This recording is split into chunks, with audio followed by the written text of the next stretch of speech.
Good day, ladies and gentlemen. Panel of justice, co-debater, and my fellow people. Ẹ rí wípé mo wọlé tó bàbá wa ni lónìí. Ẹ má wò mí bá mo introduce ara mi. My name is Sidi to the interfere. I want to interfere the mama tí wọ́n wọ agbádá tí ń bẹ lẹ́gbẹ̀ẹ́ mi. The man, what's your name? Sabaina. Kí wá lẹ wọ̀? Go ask your grandfather. But tí kan ti dim, tí kan ti là, mo kò sí problem. Sabaina. Bàbá ẹ̀ mọ̀ mi rí ẹ̀sìn fojú bú mi. Ṣé o náà ṣe agbádá lójú ti agbádá lé. Ọ̀dẹ̀ mọ̀ bínú, what's your name? Jẹun kò yọ.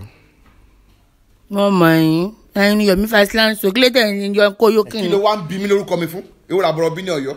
Ọ̀dẹ̀ mọ̀ bínú. Me, I want to add the 6 question. My question mẹ́fà. Silly question. Question mẹ́fà, 6 question. Oh, 6 question. 6 question. 6 question. Ṣé ẹ máa ń yàgbẹ́? Ṣé ẹ máa ń yàgbẹ́? Ó tẹ̀, mo máa ń bì ni. Demand dey be wọ́n yàgbẹ́. Demand, ṣé ẹ máa ń jẹun? Ó tẹ̀, mi jẹun. Àwẹ̀ ni gbogbo ayé mi lágbọ̀n ti bí mi àwẹ̀ ni. Àwẹ̀ ló gbé mi ró báyìí.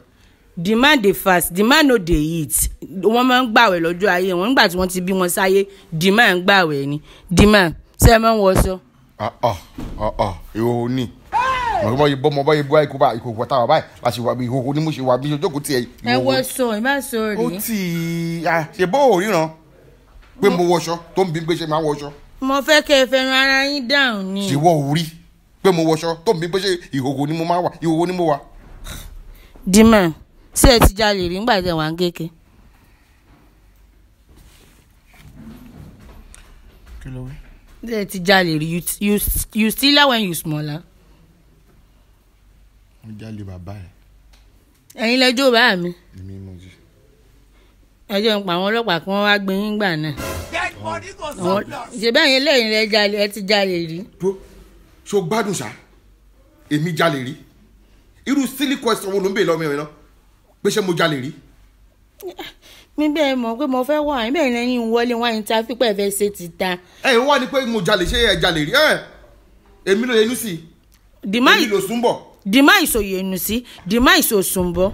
Díẹ̀ ṣé etí ojú kan tó ń dùn ẹ ojú kò tó etí kan náà tó kò gbọ́ràn mọ́ ni kọ ilé ìsinmi kọ wàá jókòó kọ ilé ìsinmi kọ iye irọ́ ìyẹ́kẹ̀yẹ́ kọ ilé ìsinmi kọ ilé ìsinmi mi ò kì í ṣọlẹ̀. Dìmá no dey thief. Dìmá ṣe lè bímọ 100. God have mercy upon us. Mi wá láti délé ọba.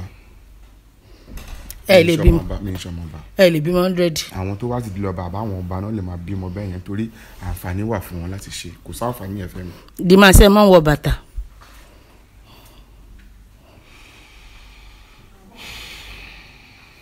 Ṣé wọ́n ní kó wá tán mi ní sùúrù ni? Ẹ̀rọ interview mo máa ń ṣe káàkiri. Iṣẹ́ tí mò ń ṣe gangan nù. Wọn ò dẹ̀ lu ẹ́ ń bẹ̀rẹ̀. Wọ́n ti nà mí rí. Àwọn àlọ́ ajé àmì ọ̀lẹ́. Àìmọ̀ bínú. Owó Ọlọ́run àtìlẹ́yìn àwọn tó bí mi wàá jẹ ìyá. Ẹ mọ̀ bínú jẹ́ kí n máa lọ. Nbo tó bá dìde pẹ́nẹ́. Bàbá. Nígbà tó wọlé kí ló bá lẹ́sẹ̀ mi? Bàtà ni. Kí ló wá ń bí pé ṣé máa wọ bàtà? Ẹ mọ̀ bínú bàbá. Ṣé? Ẹ mọ̀ bínú torí Ọlọ́run torí àná bí Muhammad sallallahu alaihi wasallam. Ẹ mọ̀ bínú ẹ jẹ́ mọ̀. Àwọn tó dárúkọ mo fi wọ ọmọ lára. Ẹ jẹ́ mọ̀ lọ, thank you. Hello people, my name is Sidi to the interfere. Ìfẹ́ kọ́ dàbí tàwọn tẹ̀yìn wá ẹ jẹ́ mọ̀ lọ, thank you.